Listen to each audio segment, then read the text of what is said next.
Hello wives, அனைவருக்கும் வணக்கம். மிதுன ராசி பிறந்தவர்களின் வாழ்க்கை எப்படி இருக்கும்? ராசிகளில் 3வது இடத்தில் இருக்கும் ராசிதான் மிதுனம். இரட்டைய சின்னத்தில் பிறந்த மிதுன ராசிக்காரர்களின் அதிபதி புதன் பகவான் அவர். மிதுன ராசியில் மிருகசீரிசம், திருவாதிரை மற்றும் புனர்பூசம் என்று 3 நட்சத்திரங்கள் உள்ளன. அதேபோல் மிதுன ராசியில் பிறந்தவர்களின் திருமண வாழ்க்கை எப்படி இருக்கும் என்பதை பார்க்கலாம். மிதுன ராசி பிறந்தவர்கள் அன்பானவர்களாக இருப்பார்கள். மிதுன ராசி பிறந்தவர்கள் எப்பொழுதும் எதையாவது சிந்தித்துக் கொண்டே இருப்பார்கள். நினைத்த செயல்களை செய்து முடிக்க வேண்டும் என்று உறுதியுடன் இருப்பார்கள். மிதுன ராசிக்காரர்கள் சூழ்நிலைக்கு தந்தால் போல் தங்களுடைய குணத்தை மாற்றிக்கொள்வார்கள். இவர்கள் யாருக்கும் அடிமையாக வாழக்கூடாது என்று நினைப்பார்கள். அதனால் இவர்கள் யாருடைய அறிவுரையையும் கேட்க மாட்டார்கள். மிதுன ராசியில் பிறந்தவர்கள் யாருடைய தயவும் இல்லாமல் தனிமையாகவே வாழ நினைப்பார்கள். இவர்களை நம்பி ஒரு காரியத்தை ஒப்படைத்தால் அதனை கண்ணும் கருத்துடன் பொறுப்பாக செய்து முடிப்பார்கள். மிதுன ராசியின் திருமண வாழ்க்கை பொறுத்தவரை மிதுன ராசிக்காரர்கள் அதிர்ஷ்டசாலிகளாகவே இருப்பார்கள். மிதுன ராசி பிறந்தவர்கள் திருமண வாழ்க்கை சிறப்பாக இருக்கும். மிதுன ராசிக்காரர்களின் திருமணம் காதல் திருமணமாக இருக்கும். காதலில் திருமணம் செய்ய வேண்டும் என்பதில் உறுதியுடன் இருப்பார்கள்.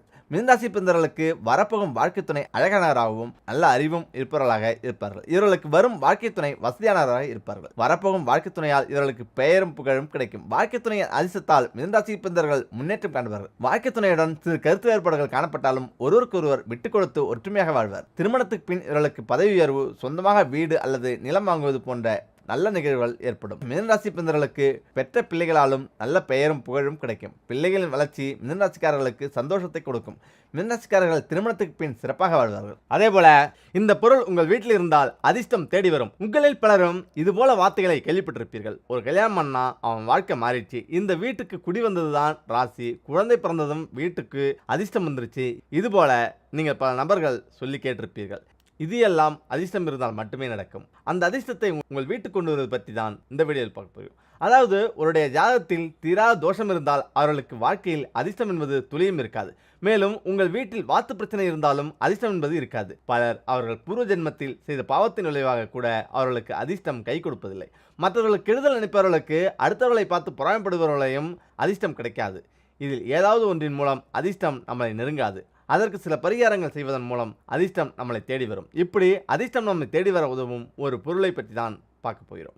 ஒருவருக்கு மனநிம்மதி மற்றும் செல்வ செழிப்போடு வாழும் வாழ்க்கை இந்த இரண்டுமே கிடைத்துவிட்டால் போதும், அவர்களை அதிர்ஷ்டசாலி என சொல்ல ஆரம்பித்து விடுவார்கள். இந்த அதிர்ஷ்டத்தை நமது வீட்டிற்கு கொண்டு வர முருகப்பெருமானின் வாகனமான மயிலின் இறகை நாம் பணம் வைத்திருக்கும் பெட்டியில் வைப்பதன் மூலம் அதிர்ஷ்டம் நம்மை தேடி வரும். ஆனால் இது மட்டும் போதாது, அதற்கு சில வழிமுறைகள் உண்டு. அதை பற்றி காணலாம். ஒரு கருநீல நிறத்தில் ஒரு துணியை எடுத்துக்கொள்ளுங்கள். அந்த துணி பட்டு அல்லது வெல்வெட் துணியாக இருக்க வேண்டும். பின்பு எடுத்த துணியை பணம் வைக்கும் இடத்தில் விரித்து விடுங்கள். பிறகு இந்த துணி மீது ஒரு மயில் இறகை வைத்து அதன் மேல் உங்கள் பணத்தை வைத்துக் கொண்டே வாருங்கள். இப்படி நீங்கள் செய்வதன் மூலம் உங்கள் பணம் அதிக விரயம் ஆகாமல் அதிர்ஷ்டம் உங்களை தேடி வரும். வேலையும் உங்களுக்கு தடைபடாமல் இருக்கும். அதேபோல வீட்டில் அதிர்ஷ்டம் தரும் ஒலிகள் என்னென்ன? இந்த சத்தம் எல்லாம் வீட்டில் கேட்டால் துரதிர்ஷ்டம் நீங்கி அதிர்ஷ்டம் கதவு திறக்குமாம். ஆம், வீடு எப்பொழுதும் அமைதியாக இருப்பது நல்லது கிடையாது. வீட்டில் இருப்பவர்களின் மகிழ்ச்சி சத்தங்களால் மட்டுமே உறுதி செய்யப்படுகிறது. வீட்டில் அதிர்ஷ்டம் தரக்கூடிய சத்தங்கள் என்னென்ன? இதனால் உண்டாகக்கூடிய பலன்கள் என்னென்ன? வீட்டில் துரதிர்ஷ்டத்தை துரத்தக்கூடிய ஒலிகள் எப்படி இருக்க வேண்டும் என்பதை தான் பார்க்க போகிறோம். வீட்டில் ஒலிக்க வேண்டிய முதல் சத்தம் சிரிப்பொலி ஆகும்.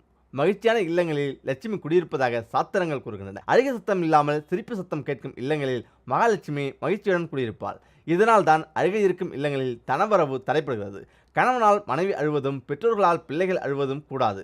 எப்பொழுதும் ஒருவருக்கு ஒருவர் அனுசரித்து விட்டு கொடுத்து அந்யோன்யமாக மகிழ்ச்சியாக இருக்க வேண்டும். அப்பொழுதுதான் வருமானமும் அதிகரிக்கும். அதனால் அதிர்ஷ்டமும் வந்து சேரும். வீட்டில் கேட்க வேண்டிய மற்றொரு சட்டம் வளையல் ஓசையாகும். பெண்களை கண்ணாடி வளையல் அணிந்து கொள்ள சொல்வதும் இதனால்தான். வளையல் அணியாத பெண்கள் முந்தைய காலத்தில் கிடையாது. ஆனால் இப்பொழுது வளையல் ஒரு இடைஞ்சலாக இருக்கிறது என்று யாரும் போடுவது கிடையாது. மெட்டல் வளையல்களை காட்டிலும் கண்ணாடி வளையல்களில் இருக்கும் உருவாக்கக்கூடிய சத்தம் குடும்பத்திற்கு அதிர்ஷ்டத்தை ஏற்படுத்துமாம். எப்பொழுதும் வளையலோசை குடும்பத்தில் கேட்டுக்கொண்டே இருக்குமாறு பார்த்துக்கொள்ளுங்கள். அதிர்ஷ்டம் உங்களை தேடி வரும்.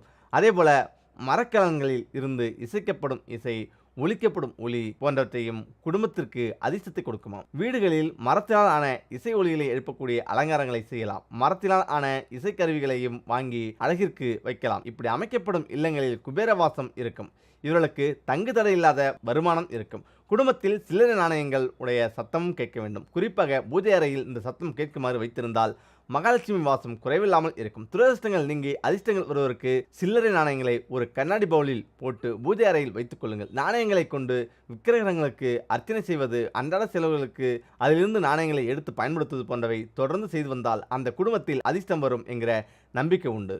குடும்பத்தில் மழலை செல்வத்தின் சத்தம் கேட்டால் குறைவில்லாத அதிர்ஷ்டம் வரும் என்பது எல்லோரும் அறிந்தது. பிள்ளை பேறு உண்டாவது என்பதே இந்த மிகப்பெரிய விஷயமாக மாறிவிட்டது. குழந்தை செல்வம் கிடைக்காதா என்று மருத்துவமனைகளையும் ஆலயப்படிகளையும் அதிகம் ஏறுவோர் உண்டு. இந்த மழலை செல்வத்தின் ஓசை கேட்டுக்கொண்டே இருக்கும் இல்லங்களில் துரதிர்ஷ்டங்கள் ஓடிவிடும். சகல சௌபாக்கியங்களும் உண்டாக எப்பொழுதும் மழலை செல்வத்தின் ஓசையை கேட்க வேண்டும். குழந்தைகளை அழ வைக்காமல் அவர்களை சிரிக்க வைத்து அந்த ஓசையை வீடு முழுக்க நிரப்ப வேண்டும். இதனாலும் அதிர்ஷ்டம் உங்களை தேடி வரும். அதே நேரம் இந்த 3 மாற்றங்களை கண்டிப்பாக செய்யுங்கள். வாஸ்து சாஸ்திரத்தின்படி வீட்டின் திசை மற்றும் அதன் வடிவமைப்பில் சில விஷயங்களில் சிறப்பு கவனம் செலுத்த வேண்டும். வாஸ்து நிபுணர்களின் கூற்றுப்படி வீடு கட்டும் போது வாஸ்து விதிகளை புறக்கணித்தால் எதிர்மறை ஆற்றல் வீட்டில் தங்குவதற்கு அதிக வாய்ப்புகள் உள்ளதாம். அத்தகைய சூழ்நிலைகளை நீங்கள் எதிர்கொண்டிருந்தால் வீட்டில் உள்ள வாஸ்து தோஷங்களை நீக்கி எதிர்மறை ஆற்றலை புகுத்துவதற்கு வீட்டில் சில மாற்றங்களை செய்ய வேண்டும். வாஸ்து சாஸ்திரத்தின்படி வீட்டின் வழிபாட்டிற்கு மிகவும் பொருத்தமான திசை வடகிழக்கு, கிழக்கு, வடக்கு மூலை. வீட்டின் கோயில் எப்போதும் கிழக்கு வடக்கு அல்லது கிழக்கு வடக்கு கோணத்தில் இருக்க வேண்டும். மேலும் கோயில் சற்று உயரத்தில் இருக்க வேண்டும். இத்தகைய முறையில் நீங்கள் உங்கள் வீட்டு வழிபாட்டு அறையை அமைக்கவில்லை என்றால் மாற்றி அமைப்பது சிறந்தது. கடிகாரம். வீட்டில் கடிகாரம் சரியான இடத்தில் நிறுவப்படவில்லை என்றால் வாழ்க்கையில் பல நிதி சிக்கல்கள் எழுவதற்கு வாய்ப்புள்ளதாம். வாஸ்துபடி வீட்டில் கடிகாரத்தை மேற்கு அல்லது தெற்கு திசையில் வைக்கக்கூடாது. அதே நேரத்தில் கடிகாரத்தை கிழக்கு அல்லது வடக்கு திசையில் வைக்கலாம். கடிகாரத்தை தப்பான திசையில் நீங்கள் வைத்திருந்தால் உடனே வாஸ்துபடி மாற்றிவிடுங்கள். துளசிக்கு தனி முக்கியத்துவம் உண்டு. வீட்டின் முற்றத்தில் துளசி செடியை நட வேண்டும் என்று வாஸ்து சாஸ்திரத்தில் கூறப்பட்டுள்ளது. இது தவிர வீட்டின் கிழக்கு அல்லது கிழக்கு வடக்கு திசையில் துளசி செடியை வைப்பது மங்களகரமானதாக கருதப்படுகிறது. இவ்வாறு துளசி செடியை நடுவதன் மூலம் பொருளாதார பிரச்சனைகள் நீங்கும், வீட்டில் மகிழ்ச்சி நீங்காமல் பெருகும். அதேபோல அதிர்ஷ்டம் நம்மை விட்டு போகாமல் இருக்க என்ன செய்ய வேண்டும்? நாம் வீட்டில் பயன்படுத்தும் பூஜை பொருட்களை வெளியாட்கள் வந்து இரவலாக கேட்கும்போது தயவு செய்து அதை புண்ணிய காரியம் என்று நினைத்து தானமாக கொடுத்து விடாதீர்கள். சில பேர் வீட்டில் பெரிய பெரிய விசேஷங்களுக்கு பயன்படுத்தும் பெரிய அளவிலான குத்து விளக்குகள் இருக்காது. நம்முடைய வீட்டில் நாம் ஏற்றி பயன்படுத்தி இருக்கும் குத்து விளக்கு இருக்கும். பண்டிகை விசேஷ நாட்களில் விசேஷத்திற்கு பயன்படுத்திக் கொள்ள குத்து விளக்கு தேவைப்படும். அதை நம் வீட்டில் வந்து இரவலாக கேட்கலாம். அப்படி கூட